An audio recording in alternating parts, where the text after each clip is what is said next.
podcast around church planting, and we want to focus a little more on the conversation of leadership. I'm often asked, what does church plant leadership look like, especially in those first formative years? And to be honest, it's not a one-size-fits-all. However, the question we do have to answer is just how biblical do we want to be? There are many working models that aren't that committed to being a reflection on the text. And a church plant, a very successful one, spoke to me the other day and said, no, they tried eldership, it doesn't work, they're trying a different model. Of course, I smiled, but God's blessing them and doing a wonderful thing, so I'm delighted for them. However, when we look at the scriptures, we do see a wonderful picture emerge that provides continuity from the old covenant into the new covenant. And for you, the church planter, to be able to wrestle with what it is you would like it to look like. When you take the picture of the text, you take the narrative of the text, you look at the unfolding story as it moves from being a strongly Hebrew faith into a Gentile faith, certainly including the Gentiles. There are decisions that you can make as to how you implement this in the scriptures. So, here we go. If we take a circle to represent what the Bible calls inclusively as elders.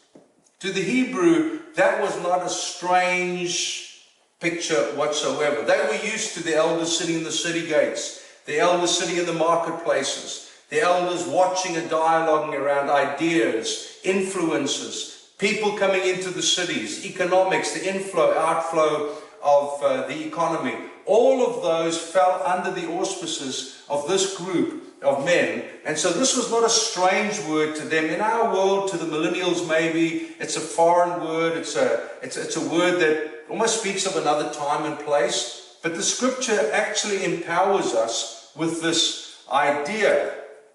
Then in the text, we read in Acts 20, 1 Peter 5, even Titus chapter 1, and it seems like no one word adequately describes this most wonderful office called the elder, drawn from the word presbyteros. So, when we look at this, what we see is the elder, but we also see another word. And the second word is the word episkopos. And I'll talk about that in just a moment.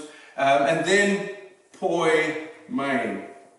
So in the text, these are used interchangeably.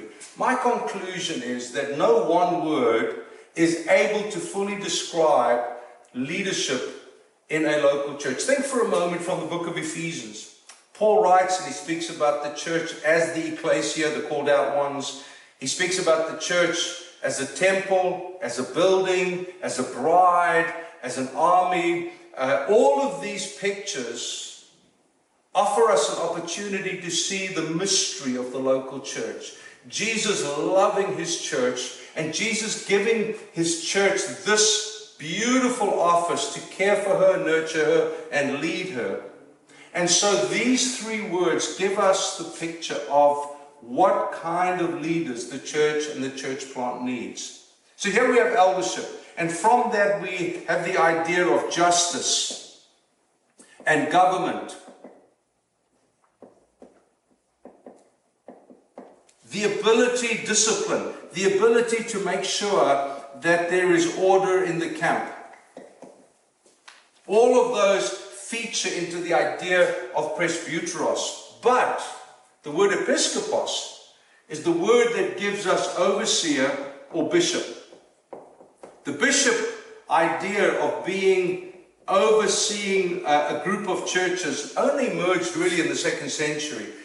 Before that, there was the same part of one beautiful office called the elders. And the idea that drives this is that the eldership team is there to make sure that the allness of the gospel is implemented into the church. So it's all people, all programs, all activities, all vision, all truth, all doctrine.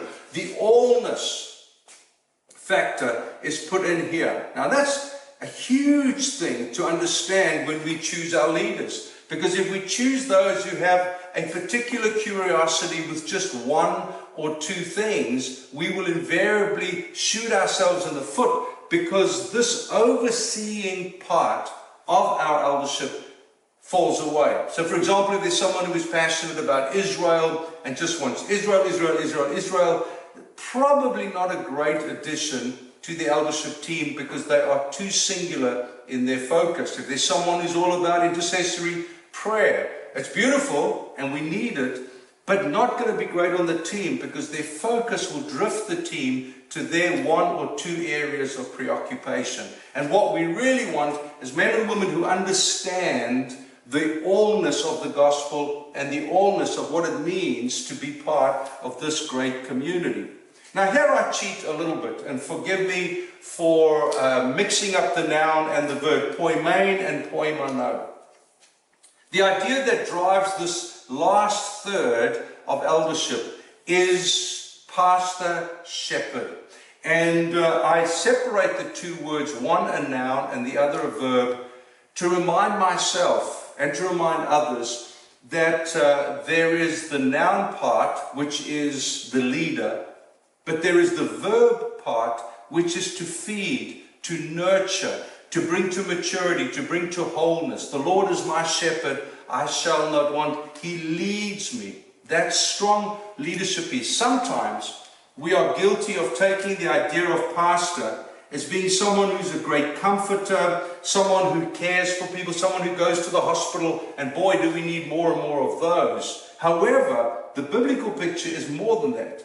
It's the ability to take the broken and to make them whole, to take the immature and to make them mature, to take the infant and to put them on a story of maturity as a Jesus lover. Now, in these few minutes, I've tried to craft a picture of what I think is a beautiful model of eldership. It's not a board of businessmen and women. It is not a conglomerate of staff members who are on because they head up some department or some faculty.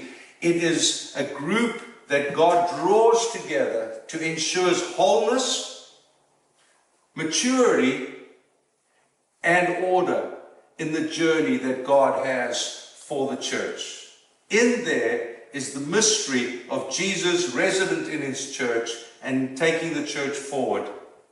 It's a beautiful story.